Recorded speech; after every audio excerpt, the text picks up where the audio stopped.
इस वीडियो में हम प्रश्नावली 1 का भी ये सभी प्रश्न को हल करेंगे। ये सभी प्रश्न को हल करने से पहले कुछ महत्वपूर्ण परिभाषा समझ लेते हैं। देखिए लिखा है यहाँ वास्तविक संख्या। वास्तविक संख्या किसे कहते हैं? तो देखिए परिमेय संख्या के समुच्चय और अपरिमेय संख्या के समुच्चय को सम्मिलित करने पर जो समुच्चय बनता है उसे वास्तविक संख्याओं का समुच्चय कहते हैं। यानी परिमेय संख्या और अपरिमेय संख्या दोनों मिलाकर वास्तविक संख्या बनता है। यानी वास्तविक संख्या दो प्रकार का होता है, यानी परिमेय संख्या और अपरिमेय संख्या। तो देखिए यहाँ देखिए कॉलम में दिया है वास्तविक संख्या का समुच्चय, यानी परिमेय संख्या का समुच्चय और अपरिमेय संख्या का समुच्चय होता है। तो परिमेय संख्या दो प्रकार का होता है, पूर्ण संख्या का समुच्चय और भिन्न समुच्चय जो पूर्णांक नहीं है। यानी यह भिन्न जिसे बट्टा के रूप में लिख सकते हैं उसे भिन्न कहते हैं। तो भिन्न पूर्णांक नहीं होता है, क्योंकि पूर्णांक प्लस में होता है, माइनस में होता है, लेकिन भिन्न सिर्फ बट्टा में रहता है। देखिए नीचे लिखा है ध्यान रखें। ए नंबर में देखिए क्या लिखा है, वास्तविक संख्या के परिवार में अनगिनत सदस्य होते हैं एवं कोई भी दो वास्तविक संख्या के बीच अनगिनत परिमेय एवं अपरिमेय संख्या होती हैं। यानी दो कोनो भी वास्तविक संख्या ले लेंगे तो उसमें अनगिनत परिमेय भी होगा, अनगिनत अपरिमेय भी होगा। यानी कोनो भी संख्या हो सकता है, यानी कोनो दो संख्या के बीच में कोनो भी वास्तविक संख्या रहेगा, चाहे परिमेय संख्या रहेगा चाहे अपरिमेय संख्या रहेगा। यदि बीच से निकालने के लिए बोलेगा तो वो अनगिनत होगा। बी नंबर देखिए परिमेय संख्या भी अनगिनत हैं। दो परिमेय संख्या के बीच अनगिनत परिमेय संख्या एवं अपरिमेय संख्या हैं। यानी कोई भी दो परिमेय संख्या लेंगे तो उसके बीच निकालने के लिए बोलेगा तो उसके बीच अनगिनत परिमेय संख्या हो सकता है, अनगिनत अपरिमेय संख्या हो सकता है। यानी जखनी बीच से निकालने के लिए बोलेगा तो अनगिनत होगा। सी नंबर देखिए अपरिमेय संख्या भी अनगिनत हैं एवं दो अपरिमेय संख्या के बीच अनगिनत अपरिमेय संख्या एवं परिमेय संख्या हैं। यानी इसमें दो परिमेय संख्या इसमें लिखा था, इसमें लिखा है दो अपरिमेय संख्या। इन दोनों के बीच अगर निकालेंगे तो अनगिनत अपरिमेय भी होगा और परिमेय भी होगा, यानी अनगिनत हो सकता है। जखनी बीच से निकालने के लिए बोलेगा तो अनगिनत लगाएंगे। ये ऑब्जेक्टिव में पूछ जाते हैं, इसीलिए इसे समझना जरूरी था। चलिए अब पहला प्रश्न को हल करते हैं। प्रश्न 1, निम्नलिखित में कौन सी संख्या अपरिमेय है? यानी चारों में से पहचानना है कि कौन अपरिमेय है। यानी इस ऑब्जेक्टिव टाइप क्वेश्चन है, इसमें चारों में चेक करके बताना है कौन अपरिमेय संख्या है। तो चलिए इसको हल करके समझते हैं। देखिए ए नंबर में लिखा है 36/64, बी में लिखा है √3 और सी में लिखा है -9/√49 और डी में लिखा है √9/81। यानी दोनों में रूट लगा है, दोनों के लिए रूट है। तो इसको देखिए हल करेंगे। 36/64 लिखा है तो 36 को दो मतलब इसको गुणनखंड करने पर 6 और 6 आएगा, मतलब दो भाग में टूट जाएगा। यानी 6 6 36 होता है, या 8 8 64 हो जाता है। तो देखिए रूट में से दो का जोड़ा लगता है तो 2 में से 1 निकल जाएगा, और फिर यहाँ 2 8 में से 8 निकल जाएगा। तो ये बट्टा के रूप में है, √r नहीं लगा है तो यह परिमेय संख्या होगा। तो ये तो परिमेय संख्या हमको इसमें बोल रहा है, यहाँ पर परिमेय संख्या लिखाएगा। अपरिमेय संख्या हमको पूछ रहा है तो अपरिमेय संख्या इसमें इसको लेना है। देखिए √3 बी नंबर में देखिए √3 है, ये अपरिमेय संख्या है क्योंकि 3 रूट में से नहीं निकलेगा। ये 3 है जो रूट में से नहीं निकलेगा, ये इसलिए अपरिमेय संख्या है। देखिए सी नंबर में -9/√49, तो यहाँ -9 का -9 लिखेंगे। 49 को तोड़ेंगे तो 7 × 7 होगा, यानी 7 7 49। 2 को 7 में से वो 7 निकाल लेंगे तो 1 7 यहाँ निकाल दिए हैं। देखिए तो -9/7 ये बट्टा के रूप में है तो परिमेय संख्या उसे कहते हैं जिसे P/Q के रूप में लिखा जा सकता है, तो इसीलिए परिमेय संख्या होगा। अब देखिए 9/81 है तो 9/81 9 को तोड़ने पर 3 × 3 होगा, और फिर 81 को तोड़ने पर 9 × 9, तो 2 को 9 में से 9 निकल जाएगा, 2 को 3 में से 3 निकल जाएगा, तो फिर ये बट्टा में आ गया तो ये परिमेय संख्या होगा। तो देखिए ये सब पहचानने वाला ऑब्जेक्टिव में आता है, ये नम्मा में भी रहता है, 10वां में भी ये रहता है। तो सबसे आसान तरीका यही है, यदि रूट से निकल जाएगा, यदि रूट से देखिए निकल गया तो परिमेय संख्या, इसमें देखिए रूट से नहीं निकला है तो अपरिमेय संख्या, बस इतना याद रखना है। तो इसका आंसर होगा बी नंबर, यानी हमको अपरिमेय संख्या बोल रहा था, इसलिए बी नंबर इसका आंसर होगा।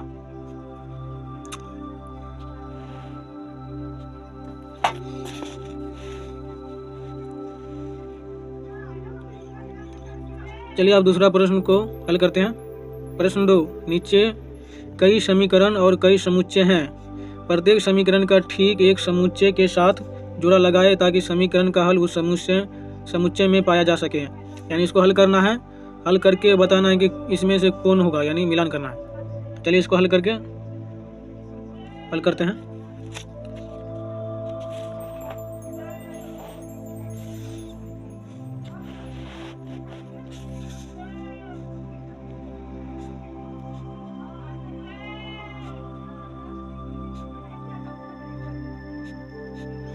इस समीकरण को कैसे हल करें, देखिए 3x है तो इसको 3x के 3x लिखेंगे। इन 9 को इस साइड भेजेंगे क्योंकि x का इसमें मान निकालना है, तो 9 को बराबर के इस साइड भेजेंगे। तो यहाँ पहले बराबर डालेंगे और 2 का 2 लिखेंगे और 9 को इस साइड प्लस में 9 होगा क्योंकि बराबर का इस साइड आने पर ये माइनस प्लस में बदल जाता है, तो प्लस में 9 लिखेंगे।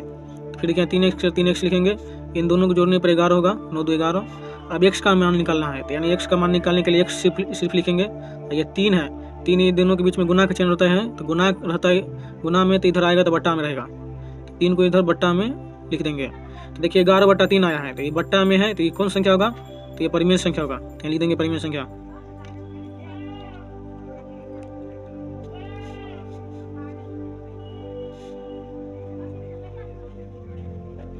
ऐसे ही बी नंबर को हल करते हैं। ये दूसरा को क्या लिखा है, x² - 1 बराबर 1। तो देखिए x के मान निकालने के लिए पहले x² लिखेंगे, 1 इधर माइनस में है तो बराबर को ऐसा डालाने पर ये प्लस में 1 होगा, तो ये 1 प्लस में यहाँ पे लिखेंगे। फिर देखिए x बराबर इन दोनों को जोड़ने पर कितना होगा, 2 होगा। और देखिए ये स्क्वायर इधर हटता है तो इधर रूट लगता है, तो इधर रूट लगाएंगे, इतना याद रखेगा। इधर स्क्वायर यहाँ पे देखिए नहीं लिखे हैं, स्क्वायर हटाएंगे तो रूट लगेगा क्योंकि x का मान निकालना है, तो x का मान निकालने हैं, तो ये रूट में आया है, तो यह अपरिमेय संख्या होगा।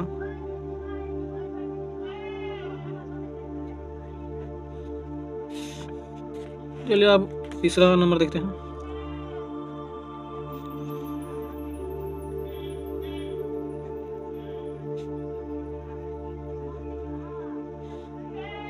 तो देखिए इसमें x का मान निकालेंगे तो x बराबर लिखेंगे √8/√2। तो 2 से देखिए कट जाएगा, 2 चौका 8, 4 मतलब कट रहा है, तो यहाँ लिखेंगे √4। तो √4 को गुणनखंड करेंगे तो कितना होगा, 2 गुने 2, तो 2 को 2 में से 1 2 निकल जाएगा, तो ये 2 आया है। तो ये कौन संख्या है, 1 2 3 4 5 6 7 8, ये सब प्राकृत संख्या होता है, तो लिखेंगे प्राकृत संख्या, प्राकृत संख्या होगा। और देखिए चौथा नंबर क्या है, x + 95 बराबर 59। तब x का मान निकालेंगे तो यहाँ लिखेंगे सबसे पहले 59। ये 95 इधर प्लस में है तो इधर आएगा तो माइनस में 95 होगा। फिर x बराबर 95 में से यदि 59 घटाएंगे तो कितना होगा,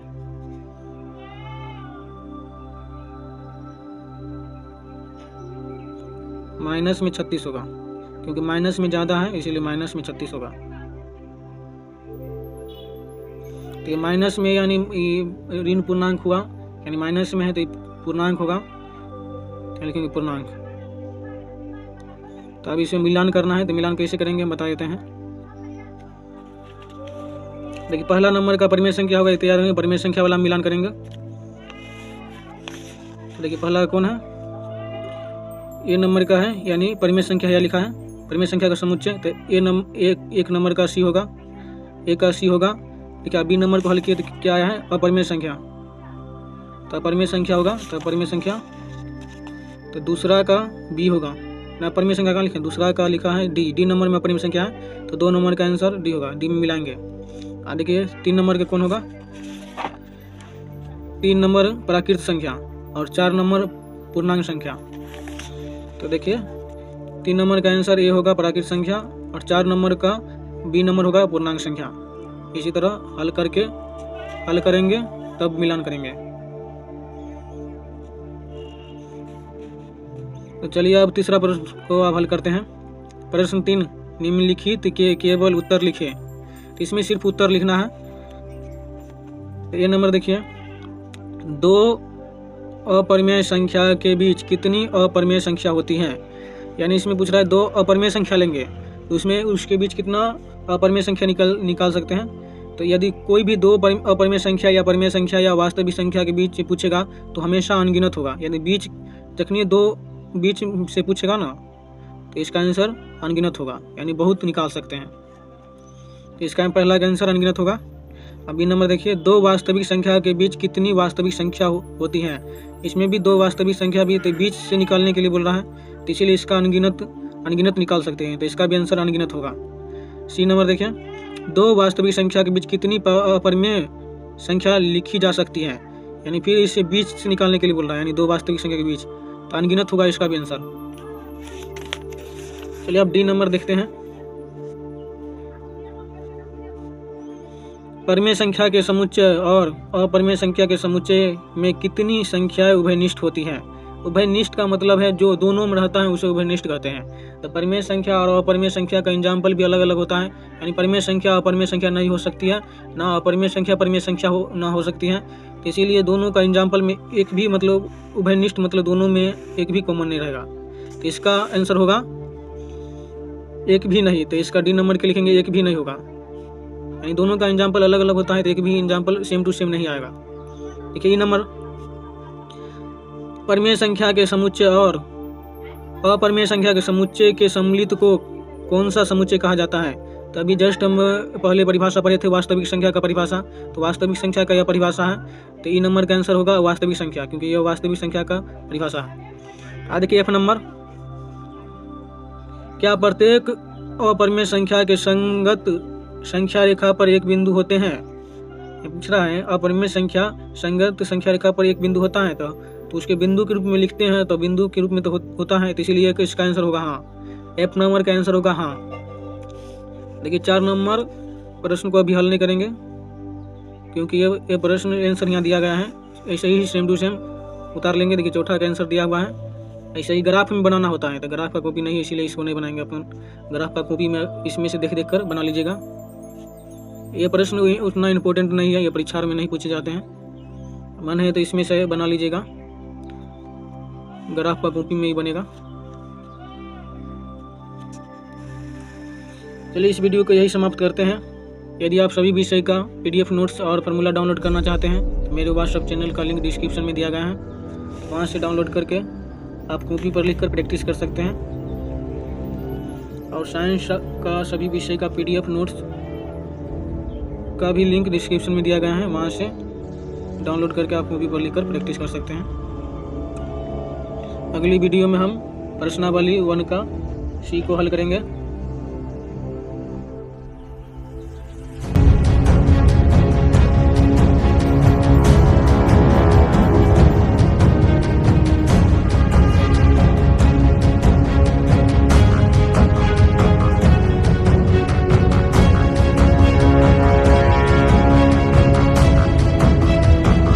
आपसे निवेदन है कि RKS कोचिंग सेंटर को सब्सक्राइब करें।